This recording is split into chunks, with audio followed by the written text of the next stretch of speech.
خانه آراسته کسی را خوشبخت نمی‌کند. روحی آراسته است که خانه را به مکان خوشبختی تبدیل می‌دهد. درود بیننده‌های عزیز تلویزیون تاجیکستان. نشر نوی برنامه رواندرمانی است. پیشنهادتان. انسان‌ها را از روی مجازشان به 4 گروه جدا می‌نمایند. برایتان جالب است دانستن آن که به کدام گروه خاصید؟ اگر ها پس متوجه باشید و گروه خود را معین کنید. مزاج خلیریکی، مزاج سانگوینیکی، مزاج فلگماتیکی و مزاج ملانخولیکی. همین 4 نمود مزاج را معین کردن. خصوصیت‌های معین هر یک مزاج را ما توصیف بدهیم. آنگاه می‌بینیم که مزاج خلیریکی واقعا این مزاج به شمار می‌رود که چنین آدم دارای خصوصیت‌های یا خصلت‌های واقعیت زدرنجی، بدقهری، چنین آدمان بسیار هم تندند، برانگیزش ایموشنالی آنها بسیار هم تیز و تند می‌گذرد، بسیار شخصان آتشینند و از این وقت از این لحاظ میگویند که این آدم آتشین مزاج است.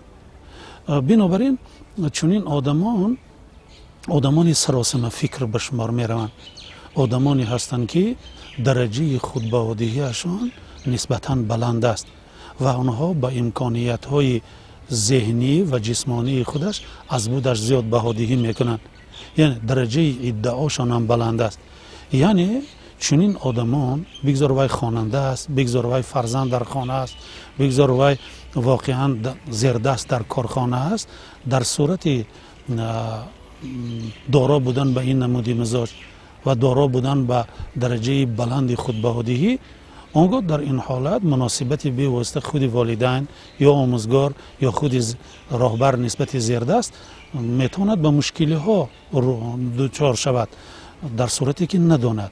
زیرا کارمندی یا خواننده یا فرزندی درجه خودبهادیش بلند حتما سپارش پدر را همانا قبول میکند ولی آن را به اتمام رساندن نمیتواند، در نیمه راه میماند. یعنی از به امکانیت های خودش از بودش زیاد بها میدهد ولی توانایی و درجه تشکل ملکه و مهارت او واقعا برای اجرای سپارش داده شده کمی میکند. از این نقطه نظر مزاج خلیریکی همین گونه است.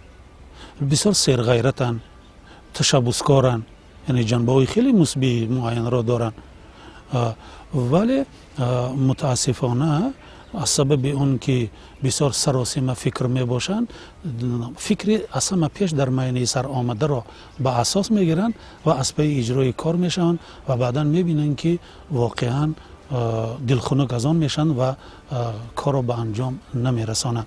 مزاج ملانخولیکی برعکس این مزاج به شمار می رود که پروسس هیجان و بازداری همچون قوه‌های معین سیستم عصبی انسان در آنها بسیار با سستی ظاهر می شود. یعنی این معنا را دارد که هم هیجان و هم بازداری بسیار هم سست ظاهر می گردد. یعنی به هر یک انگیزه که از اطراف به ملانخولیک داده می شود او از آن متاثر می گردد ولی این تأثیرات خود را در باطن نگاه می دارد، به بیرون نمی برارد. یعنی عالم باطنی او برای اطرافیان نهان است و او را فهمیدن هم دشوار است، زیرا به اونها دمدزدی خاص می شود، درونداری خاص می شود، حسیاتشون را به بیرون نمی دهند. آنها آن حسیات تنهایی در بیشتر در آنها ظاهر می گردد. تنهایی دوستند، اکثریت آنها چندان خوش معاشرت نیستند، هرچند کوشش میکنن لیکن به معاشرت کم میروند. از بس که تنهایی را دوست میدارند معاشرت را با اطرافیان چندان خوب نمیدانند. اشاره کردیم مزاج خلیریکی بسیار هم واقعا شخصی گستاخ است، شخصی بسیار هم درشت معامله است. اما در این حالتی که ملانخولیک دارد اینها آدمانی هستند که کوشش میکنند که از آدمان دوری بجویند و دوست و رفیق و دوگانه کمتر دارند و مصلحتگری خودی آنها خودشان می باشند. و از همین نقطه نظر همین کاتگوری های معین آدمان یعنی ملانخولیک ها همیشه نیاز به اطرافیان دارند، نیاز به دستگیری هستند. همیشه اینها را ما می بایست که فهمیم، درک کنیم، مساعدت کنیم که آنها همیشه به مجرای معاشرت مناسبت درآیند. و شاید این گونه دختر بچه ها و پسر بچه ها و عموما این گونه انسان در بسیار حالت ها جرأت نمی کند که اندیشش را گپ زند، هرچند این اندیشه بسیار تازه و خوب را دارد ولی جرأت نمی کند، بی جرأت است، تشبسکار نیست. و از همین نقطه نظر چی معلم چی واقعا راهبر در صورتی که داند که در خود کلکتیوی و همین گونه کارمندان، همین گونه خوانندگان و فرزندان وجود دارند، پس می بایست که همیشه در پهلوشان شوند و در مناسبت هم حلیم باشند، وگرنه آنها چه طوری که خلیرکا زود تاثیر میشند و همانا عکس العمل میکنند، با همان انگیزه همان خیل انگیزه قطع جواب میدهند، ملانخولیکا جواب نمیدهند. آنها این انگیزه رو فرو میبرند با تمام تأثیراتش و این جمع میشود، خیلی جمع میشود، شدت میگیرد و در صورتی که یک کسی نباشد که او را گوش بکند، یک گوشی شنوا اگر نباشد، گوشی شنوا در عائله کیست؟ پدر و مادر است. در مکتب کیست؟ معلم است. در کارخانه کیست؟ راهبر است. و اکنون گذاریم به مزاج سانگوینیکی. موافق توصیفات پسیخولوژی، سانگوینیکا آدمان بسیار هم به مانند خلیریکا آدمان خیلی پرهیجانند، آدمان چست و چالاکند، آدمان تیز حرکتند، آدمانی هستند که بیقرارند ولی در برابر این آدمانی خیلی زنده دیرند، آدمانی خوش معاشرتند و آدمانی می باشند که آنها همیشه با انسانهای دیگر در کلکتیو، در خانه باشد با والدین و فرزندان دیگر، اعضایان دیگری خانواده، با معلمان در مکتب تیز زبان می یابند و اینها تیز با محیط نو مطابق می شوند.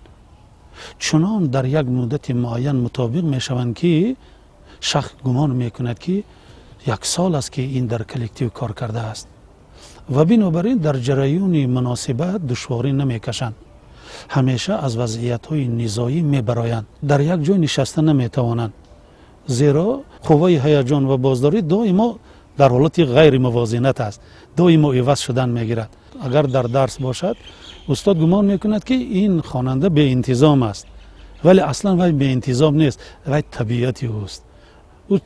او در یک لحظه می بینید که به شریکش یک نغمه می کند، یک حالت خوش و گوارا رو به وجود می آورد، همه را می خنداند و شاید تا اندازه بایسته فضای درس ویران کند، ولی اصلا این طبیعتی اوست، این طبیعت مادرزادی اوست، زیرا طبیعت مادرزادی کارش را در همه حالت ها کردنش ممکن، فقط امکان ضرور است که ما اطرافیان با این مزاج طرز مناسبت کردن یاد گیریم و موافق یاد گیریم که او امکان پیدا کند که سرحد گذارد در طبیعتش، در طبیعت فرض کنید ملانخولیکیش، در طبیعت خلیریکیش و در طبیعت سانگوینیکیش.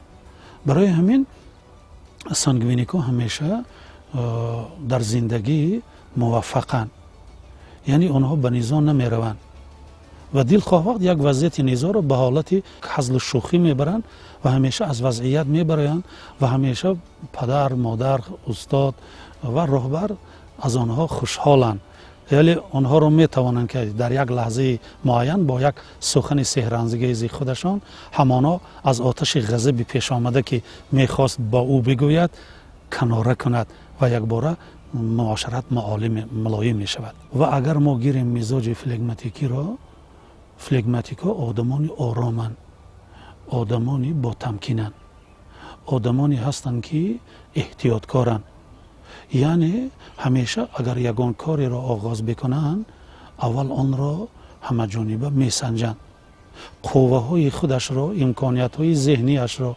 امکانیت های جسمانیش را با در نظر داشت سپارشی داده شده و درجه مرکبی همان سپارش چین می کنند و بعداً به اجرای آن شروع می نمایند و مانند واقعا خلیریک سراسیمه کار نیستند، سخن زیادتی را دوست نمی دارند. فلگماتیکا آدمانی بسیار معجز بیانند، آدمانی ماهیت گویند.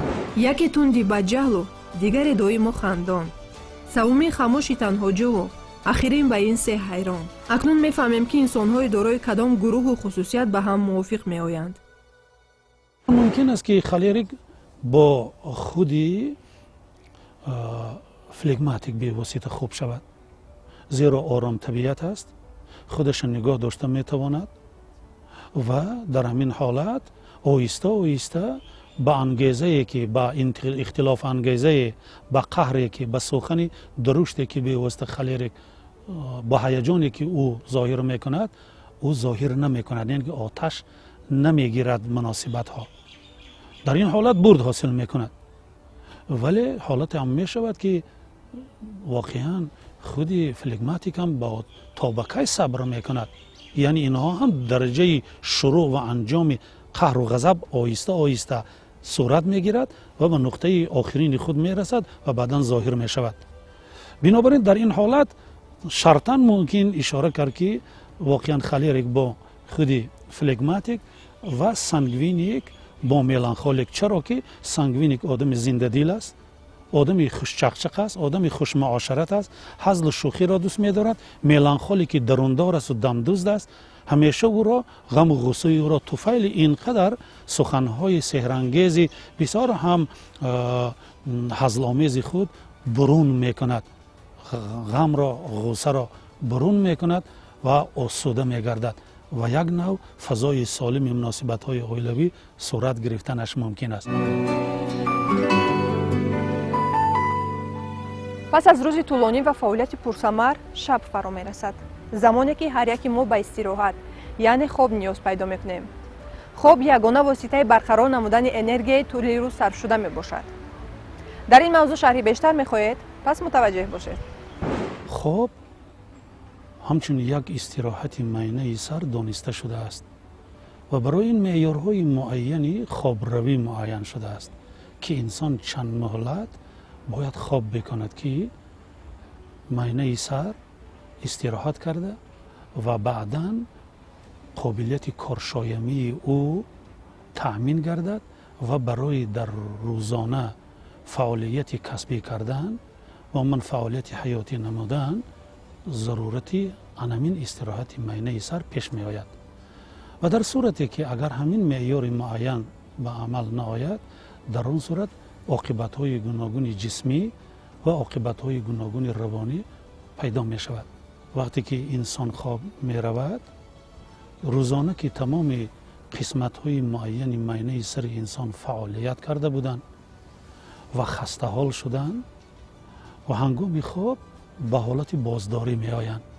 аз нуқтаи назари физиология дар рӯзона дар ҳолати ҳаяҷон буданд, яъне коршоям буданд, дар ҷараёни фаъолият буданд ва баъдан шабона зарурати истироҳати онҳо меояд ва ба ҳолати боздорӣ меравад, яъне марказҳо дар ҳолати боздории системаи асаб меоянд ва онҳо истироҳат мекунанд, яъне кору фаъолият наменамоянд. ҳамин тариқ гӯё ин марказҳои муайян, марказҳои шунавоӣ, марказҳои биноӣ, марказҳои нутқӣ, марказҳои ҳаракатӣ, марказҳои фикрӣ, тафаккур, ҳаминҳо баъдан рӯзона баъди гирифтани муҳлати муайяни воқеан меъёри муайяни хоб он гоҳ коршоям мешаванд ва барои шурӯъ намудани кор рӯзона яъне имконият пайдо мешавад. яъне агар бисёр сода карда гӯем барои тамошобинони азизи мо, яъне дар ҷараёни хоб қисмати муайяни сатҳи пӯслохи майнаи сари инсон дар ҳолати боздошт аст, дар ҳолати боздорӣ аст, на дар ҳолати ҳаяҷон, яъне кор намекунад. вале дар ҳар сурат як қисматҳои муайяне назорати фаъолияти майнаи сарро дар ҷараёни хоб менамояд. бинобар ин дар ҳамин қисмат гуфтан мумкин аст ки хоб аз ҳамин нуқтаи назар аҳамияти хеле муҳими психологӣ ва физиологиро соҳиб аст. тибқи маълумотҳо майнаи сари мо ҳатто дар шаб ҳам фаъол аст ва ҳодисаҳои тӯли рӯз ба амал омадаро коркард намуда худаш интихоб мекунад ки чиро дар хотир гирад ва чиро фаромӯш кунад. ин тавр ки бошад он кай истироҳат мекунад ва энергияи хориҷшудаашро барқарор мекунад. واقعا هم عجیبترش اون است که خواب‌های ما از کجا میآیند و حالت خوابینی چطور رخ می‌دهد. این مسئله بسیار پرپیچ‌وتاب است. پاسخی همه این سوال‌ها را از متخصص می‌شنویم. باشه، مرحمت ببینیم. چرا انسان باز خواب می‌بیند؟ یعنی روند خواببینی به چه اساس است؟ چه سبب می‌شود؟ وقتی که قسمت‌های معین میانه سر انسان در حالت بازداری باشد، دم می‌گیرد، پروسس خواببینی نیست. ولی اگر روزانه اگر زیر تاثیر یگان انگیزه سخت تاثیر باشد و آن آثار خیلی سخت را در سطح پوسلاخ میانه سر گذاشته باشد، آنگاه این قوه تاثیر در حالت آرامی سیستم عصب بیدار می شود، جانناک می شود و از روی قانون‌های معین فعالیت اولیه عصب در سطح پوسلاخ میانه سر پهن می گردد. مرکزهای دیگر را بیدار می کند، مرکز نطقی را، مرکز خیال را، مرکز تفکر را. و این است که در جریان خواب انسان بعضا گپ می زند، بعضا داد می گوید، بعضا حرکت می کند، بعضا آهسته آهسته سخن می گوید، مراجعت می کند یا مصاحبه کرده ایستاد است با آدم. و از سبب اون که نظارت شعور از بالای ابرازهای آفریده در جریان خواببینی نیست، انسان ابرازهای خیلی برزیاد را می آفرد و دهشتناک را هم می آفرد، ابرازهای خیلی زورآورانه را می آفرد و بعضا از همین ابرازی آفریده خودش در باطن می ترسد و در همون حالت می خواهد داد بگوید ولی داد گفته نمی تواند، زیرا مرکز نطقی زیر تاثیر همین ابرازی آفریده خودی همین انسان در حالت بازداری است و اون نطق کرده نمی تواند. می خواهد حرکت کند، حرکت کرده نمی تواند. این قانون مخصوص علمی پسیخوفیزیولوژی است. ولی یک لحظه پس همون مرکز نطقی که باز به حالت هیجان که می آید یک جای از جای بر می خیزد و می بیند که واقعا یگان انگیزه ترساور وجود ندارد، برعکس این ایجادیات خودی اوست در مغزی سر است، در باطن او. بنابراین پروسس خواببینی در جریان نظارت نسبتاً کمی شعور در سطح پوسلاخ میانه سر به عمل میاد و از همین خاطر نه همه ابرازهای در جریان خواب دیده در خاطر میماند. سخت تاثیرش می ایستد، با کم تاثیرش یک لحظه و اون من تاثیرش نهایت پست باشد، پگاه شما همون سیوژه را، همون اپیزود را پیش نظر آورده نمی توانید. شما از اجرای عملی می ترسید؟ پس حتما آن را اجرا نمایید. می خواهید یا نه، اجرای این عمل شما را بسیار شاد می کند. اولین قطره اشک شادی از چشم راست و اولین قطره اشک غم باشد از چشم چپ بیرون می شود. با چشمان پوشیده ما خوب به خاطر آورده می توانیم. آدمان شرمین درباره خود کمتر می گویند ولی درباره اطرافیان بیشتر قصه می کنند. آنها گمان می کنند که درباره اطرافیان همه چیز را می دانند. بخش دلیل های جالب شما را انتظار است.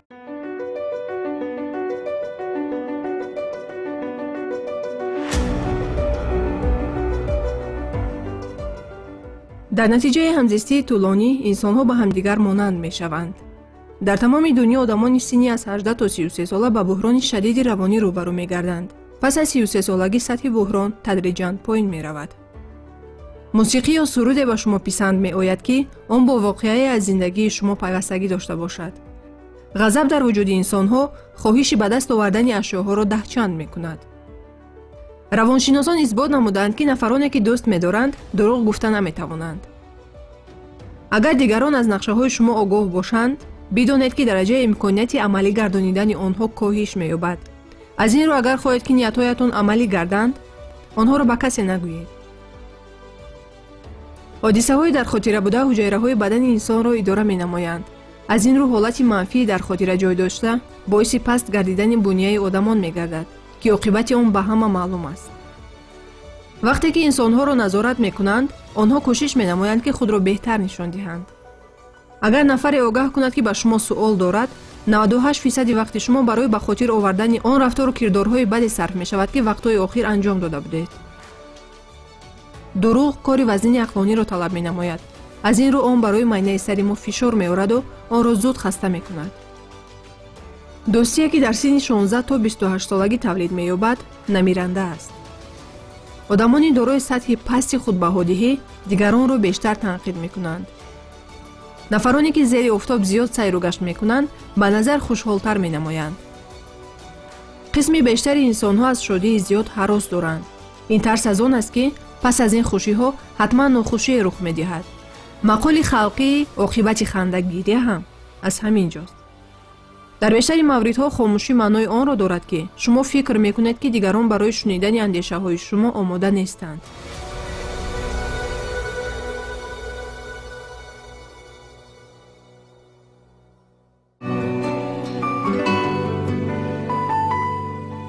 оё медонисӣ ки вазъи боду ҳаво ба рӯҳияи мо инсонҳо бетаъсир нест? албатта медонам ки таъсир мерасонад, аммо намедонам ки чӣ ва чӣ тавр таъсир мерасонад. барои донистани ин интернет ба мо ёрӣ мерасонад? интернет ку не, вале равоншинос албатта ёрӣ мерасонад. ҷисми инсон ва рӯҳи инсон тавассути ҳамин боду ҳаво ки аз он нафас мекашад ва ба ҷисми мо ва рӯҳи мон як тавоноӣ воқеан мебахшад, аз ҳамин нуқтаи назар бетаъсир намемонад.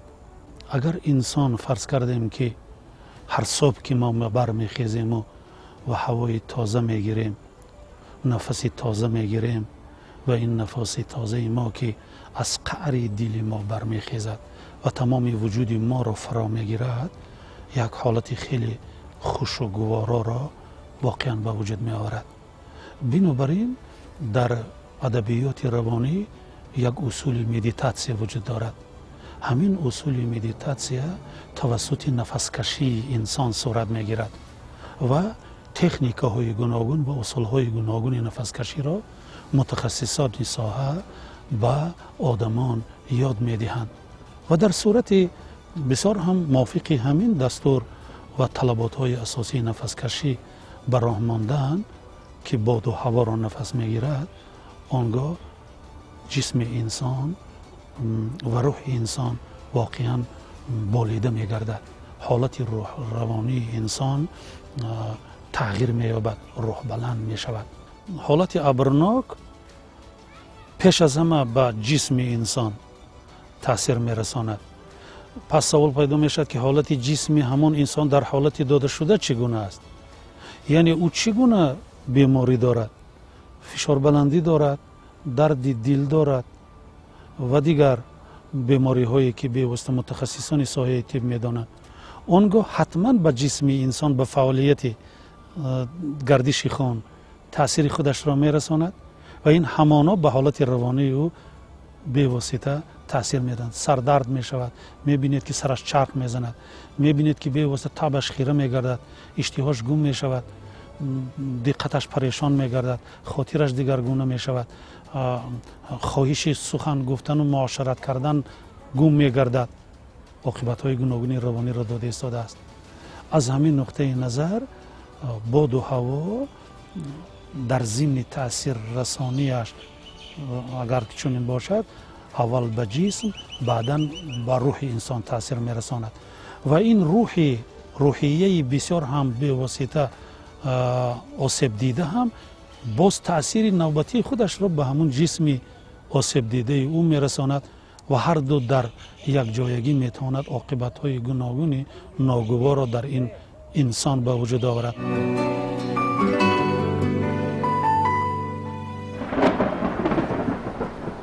ин садои раъду барқ буд? бале. чӣ тарсидӣ?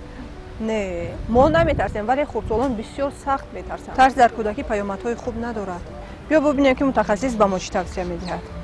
раъду барқ албат азбаски бо як қувваи бисёр пурзур сурат мегирад ва ҳамин қуввае ки пурзур таъсир мерасонад ба инсон, як чизро ба назар гирифтан зарур аст ки инро кӯдакон дигар хел аз сар мегузаронанд, калонсолон боз дигар хелтар аз сар мегузаронанд ва барои ҳар яки онҳо воқеан тавсияҳои муайяне вуҷуд дорад. агар кӯдак бевосита доимо шунида бошад ё ки дар ҷараёни раъду барқзанӣ бошаду ва иро ҳис кардааст ва қувваашро ва мардум доду вою фарёд карда рафтанд ва ӯ аз ин тарсида бошад, پس چی باید کرد؟ معلوم است که رعد و برق می شود اگر کودکی او ترسو باشد از این، در نوبت اول خود کلانسال همراهی میکند او را و میگه بیاد یک جای برایم، تو نترس، یعنی او را جرأت ببخشد.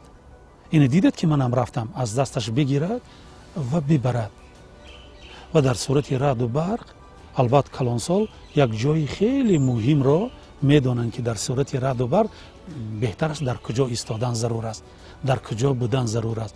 و در برابر همین میگوید که خوب میشد که من میبیند که یگان عاقبتی به پدرش نداده است و پدرش در برابر این میفهموند که برای هر حالت خوب میشد که وقتی که همین رعد و برق میشد اگر من نباشم تو میتونی چطوری که عین زمان ایستادیم در تگ یک درخت سبز فرض کردیم یا در یک سرپناه معین ایستادن بهتر است. اما راه پیشگیری ترس را نشان میدیم که امین خودش را نگاه دارد. هم میبیند که پدرم واقعا یگان از ترس رعد و برق، از زدریش واقعا رعد و برق آسیب ندیده است و او آهسته آهسته در وجودی همین جرأت، همین باوری به خودش پیدا می شود که اکنون مادام که من آمدم با پدرم، مادام که تأثیر نرسان، پس من نباید بترسم. و همین طریق او را آهسته آهسته از ترس برون میکند. یعنی ما ترس از رعد و برق را توسط نزدیک شدن به رعد و برق زنی برهم داده میتوانیم و از آن را همین خیلی به طور سخنگویی نمی شود. یعنی با او کار کرد، یعنی این گویا که عملی تکراری برآمدن به سوی برق زنی قوه باوری را در او به وجود می آورد و من بعد او مستقلانه بدون یک همراه، شخص همراه کننده او می رود. رعد و برق اگر شده باشد از او هراس به وجود نمی آید و عاقبت های جسمی هم پیدا نمی شود. کدام رنگ را دوست می داری؟ البته رنگ سفید را. آیا میدانی که از روی رنگ هم میتوان حالت روحی انسان را معاین کرد؟ خیر، حالت روحی من چگونه بوده است؟ در پسیخولوژی هم وقتی که انسان رنگ را انتخاب میکند، رنگ لباسش را انتخاب میکند یا رنگ این یا آن گل را انتخاب میکند که رنگش چگونه از موافق است با موافق طبیعی است، هر یکی این افادهگری خاراکتر و فعل و عموما پسیخولوژی انسان است. و از این نقطه نظر رنگ‌های سفیدی که ما میگوییم، این رنگ‌های سفید صمیمیت انسان را افاده میکنند، یک صافدلی، پاکی وجود انسان را افاده میکند، دوست می‌دارد. و انسان اگر لباس رنگی سفید را اگر که انتخاب کند خوب است. وقتی که ما متد رسم کشی را استفاده میبریم پسیخولوژ ها، از روی تابش رنگ های انتخاب کرده مراجعت کننده حالت روانی آنها را معاین میکنیم. فرض کردیم اگر رنگ سیاه را انتخاب کرده باشد، رنگ سیاهی بلند را انتخاب کرده باشد، اونگاه در رو احساس میکنیم که همین آدم اگریسیو دارد، همین آدمی است که قهر و غضب در این حالت او را فرا گرفته است و این آدم ضمن زیر تاثیر یگان انگیزه سخت است که به این حالت روانی گرفتار شده است و اون نیاز به یاری پسیخولوژی است. هرچند او به ما نگوید ولی رسمش به ما این اخبار را میدهد و من مجبور میشم که ضمن سیگنال اخباری و معلوماتی که ضمن صورت گرفتم با همین صاحب رسم کار کنم و بعداً که جدا پرسان میشم عاقبت معلوم میگردد که چنین است و بسیار تمیخل می شود که سبب رفتار اگریسیوی فرزند رفتار اگریسیوی پدر است یا مادر است. رنگ ها چخیل به ما امکانیت می دهند. اگر رنگ جگری بلند را استفاده باشد، رنگ کبودی نهایت بلند را استفاده برده باشد، رنگ سیاهی نهایت بلند را استفاده برده باشد، در آن صورت افادهگر آن است که همین آدم حالت روانیش واقعا اصلاحات می خواهد، درمان را می خواهد. من باید با این هم صحبت شوم و از او سبب‌های اساسی را روشن کنم و به او یاری روانی دهم. پس نگرید که این رنگ ها خیلی مهم و ضرورند. در همه جا تاثیر میرسانند. ما در صنفخانه های تعلیمی چرا رنگ های صنفخانه های تعلیمی را سیاه نمیکنیم؟ چرا سرخ نمیکنیم؟ چرا ما رنگ سفید شتاب میکنیم؟ زرد شتاب نسبتا میکنیم؟ چون که این رنگ ها برای حالت روانی خوانندگان و دانشجویان مساعدت میکند و تأثیری منفی ندارند. و اگر تصور کنیم که تمام پرده ها را سیاه کنیم و دیوارها را با رنگ های نسبتا بسیار تیره بلند رنگ و بارش بدهیم، بعد درس بخوانیم، کفایه است 1 ساعت و 2 ساعت و 3 ساعت بخوانند. بعدا حالت روانی شنوندگان آهسته آهسته یعنی بد می شود، فعالشان سست شدن می گیرد و دیگر قابلیت کاریشان گم شدن می گیرد. یعنی رنگ تا چه اندازه می تواند با روان انسان در کارش، در بارش، در انتخاب سر و لباسش نقش بازد. چرا معلمان با رنگ سرخ بها میگذارند؟ حتی خواننده صنف یکی که بهای 2 رو با رنگ سرخ گذاشتن خوشحال است، اما بهای 5 با رنگ سیاه نوشته شده اشاره کرده شده خوشحالی کودک رو به عمل نمیارد. رضایت خاطر بزرگترین نعمت است. از این رو با سخت‌ترین کوشش و دشوارترین فداکاری ها به دست می آید. بیننده های عزیز، این بود ارتباط ما و شما در برنامه نوبتی رواندرمانی. برنامه رواندرمانی برنامه خود شماست و شما می توانید طول هفته سوالهای خود را با پشت الکترونی یا تلفن های ما که یعنی زمان روی اکران های شما نمودار است روان نمایید. 1 دقیقه چی وقتی ما به اتمام رسید؟ متاسفانه ولی همین گونه است. این طور که باشد نزدیکان خود را احتیاط کنید. تا دیدار دیگر، سلامت باشید.